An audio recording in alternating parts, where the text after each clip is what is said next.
Halo semuanya, saya Amira Adila, mahasiswa manajemen di Universitas Siber Asia, sekaligus ASN di Kementerian Keuangan. Dalam kesempatan ini, saya ingin memaparkan secara singkat mengenai peran utang negara dalam pembangunan infrastruktur serta risiko dan peluang yang menyertainya.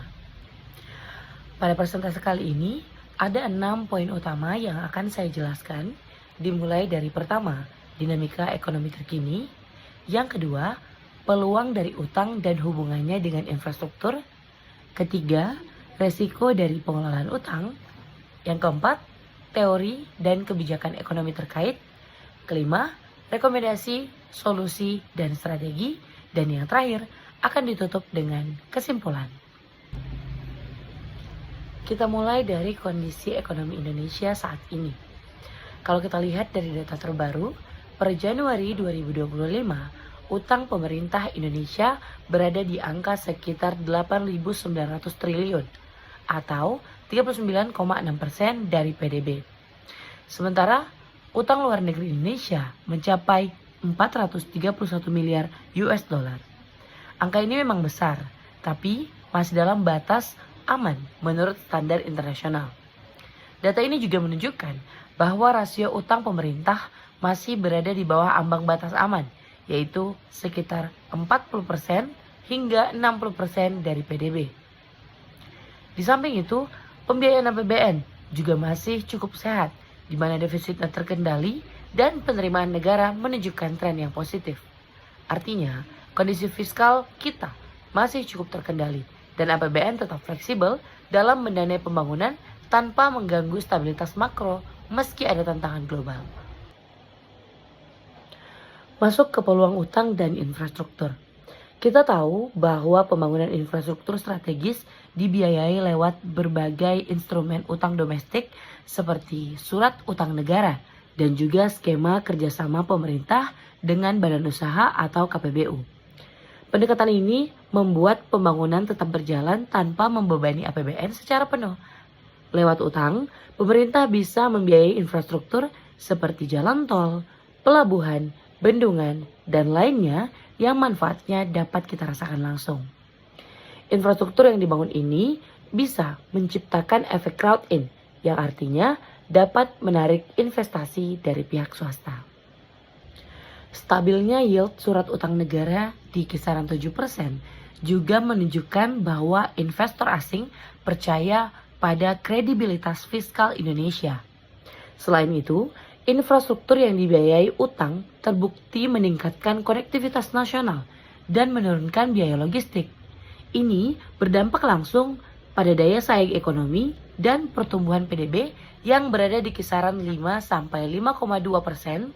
Maka, jika dikelola dengan tepat, utang bisa menjadi motor pertumbuhan, bukan beban.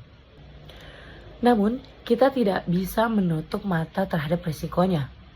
Ada risiko suku bunga, risiko nilai tukar, dan risiko jatuh tempo utang yang besar pada 2025. Di mana apabila suku bunga naik, maka beban pembayaran utang juga ikut naik. Atau kalau nilai tukar rupiah melemah, maka utang luar negeri jadi lebih mahal. Belum lagi risiko jika utang jatuh tempo berbarengan dan belum siap untuk dibayar. Jika tidak dimitigasi, hal ini bisa menekan anggaran dan bahkan menimbulkan efek crowding out yang bisa menghambat ruang fiskal bagi sektor swasta dan bisa menjadi beban bagi penerus bangsa. Dari sisi teori ekonomi yang kita ketahui bahwa ada teori tentang struktur modal dan rasio utang aman, dan pemerintah telah mengadopsi prinsip-prinsip penting seperti optimal capital structure dan blended financing. Skema seperti KPBU digunakan untuk menyebar risiko dan beban fiskal, dan juga dalam hal ini pemerintah bisa melibatkan swasta untuk bangun infrastruktur tanpa terlalu bergantung kepada utang. Sejalan dengan hal tersebut, prinsip spending better juga diterapkan agar belanja negara lebih efisien dan berorientasi pada hasil. Lalu, bagaimana solusi dan strategi yang dapat kita terapkan? Ada beberapa poin. Yang pertama, active debt management. Penerapan strategi manajemen utang aktif melalui pre-funding, liability management, dan penggunaan instrumen lindung nilai.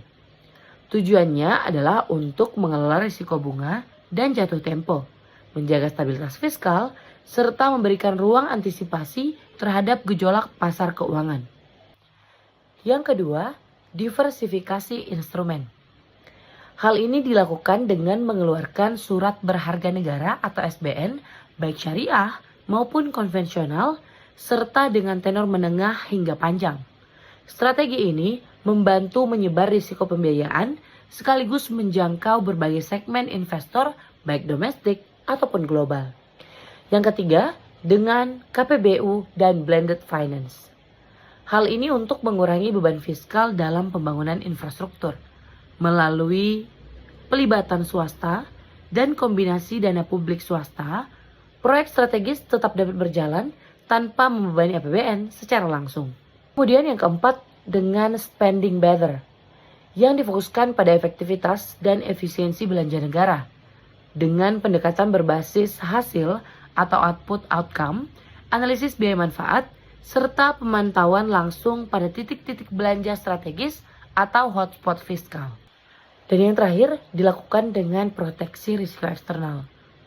Untuk menjaga ketahanan ekonomi dari tekanan global, pemerintah melakukan intervensi nilai tukar bila diperlukan dan memperkuat cadangan devisa yang kini mencapai 155 miliar US dollar.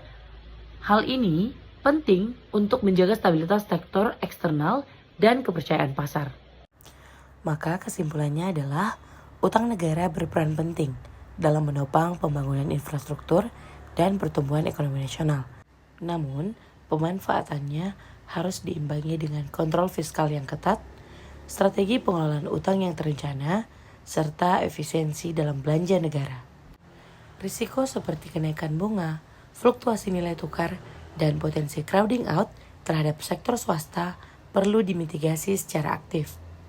Dengan kebijakan yang tepat, melalui manajemen utang yang cermat, prinsip spending better, dan optimalisasi skema KPBU, Indonesia tetap memiliki optimisme untuk membangun infrastruktur secara berkelanjutan tanpa membebani generasi mendatang.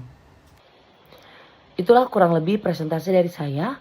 Sebagai penutup, saya percaya bahwa dengan kebijakan yang tepat, Indonesia mampu membangun infrastruktur secara berkelanjutan tanpa membebani generasi mendatang. Utang bukan ancaman, tapi alat, tergantung bagaimana kita mengelolanya. Terima kasih telah menyimak. Wassalamualaikum warahmatullahi wabarakatuh.